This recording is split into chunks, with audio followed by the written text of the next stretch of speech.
So I mentioned that President Kennedy canceled the next high-altitude test. Turns out that was just a pause because they wound up doing at least a few more what they considered successful high-altitude tests later in 1962.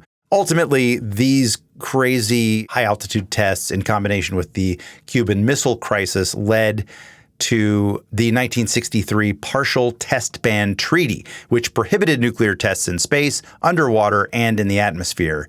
And in 1967, the Outer Space Treaty followed, banning weapons of mass destruction from Earth's orbit and beyond. Because at the very least, nuking space is a great way to get everyone to agree on a few ground rules. That is our story. It's been fun taking these diversions with you already. And all of this to me, I feel like we've gone to some sort of interesting philosophical places already, but I do want to pick your brains just a little bit more because the way that our governmental and military institutions approached testing of this nature, to me, feels a lot like the way that we are just lurching blindly into this artificial intelligence era. And of course, that also has reverberations very directly to our business, our industry of filmmaking and television.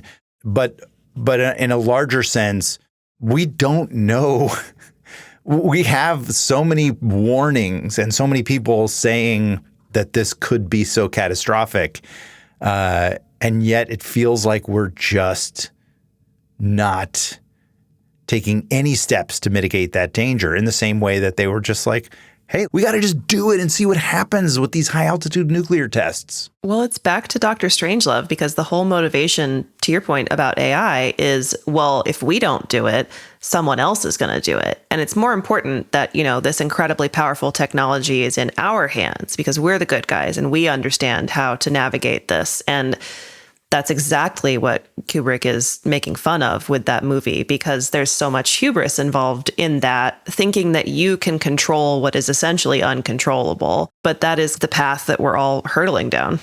Well, if I may, my anti-AI screed briefly.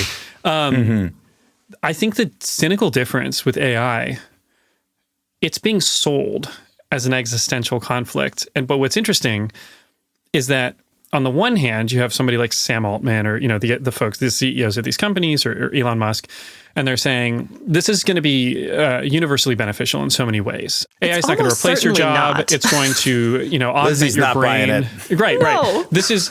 I believe this is so much like an offshoot of the Silicon Valley desire for transhumanism. Could this be a stepping stone to uploading my brain? It's effectively a group of men, candidly, who are deeply uncomfortable with the fact that they're going to die at some point in time. And I think that the tragedy with AI right now is there is very little actual evidence that these tools make anybody more productive. You can look at the evidence that's presented for coding tools, like can you generate a great deal of code? The answer is yes. Is that code replicable, widely usable, bug-free? No, it's oftentimes created in a way that it doesn't make a lot of sense for the specific application that you're using it.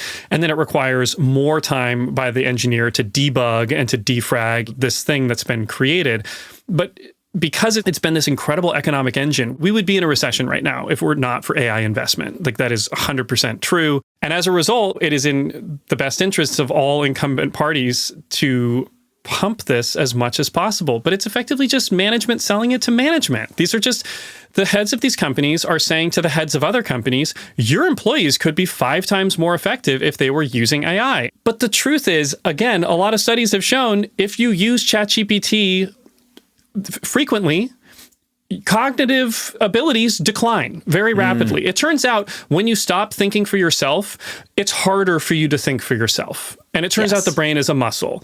And it turns out that you actually need to use it frequently. And I think the best thing that a human has is semantic awareness and contextual understanding and judgment. The difference between the nuclear tests, right?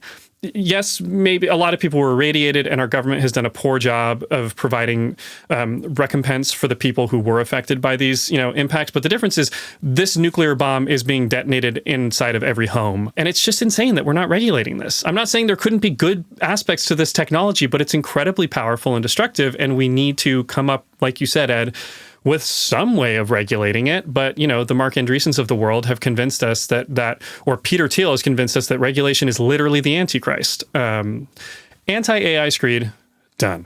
I apologize. Loved it. Boy. I just find it very frustrating. My headphones are on fire. That was, my eardrums are burned, scorched, and I love it. I think there's some really salient points in there, Chris. I appreciate you going there.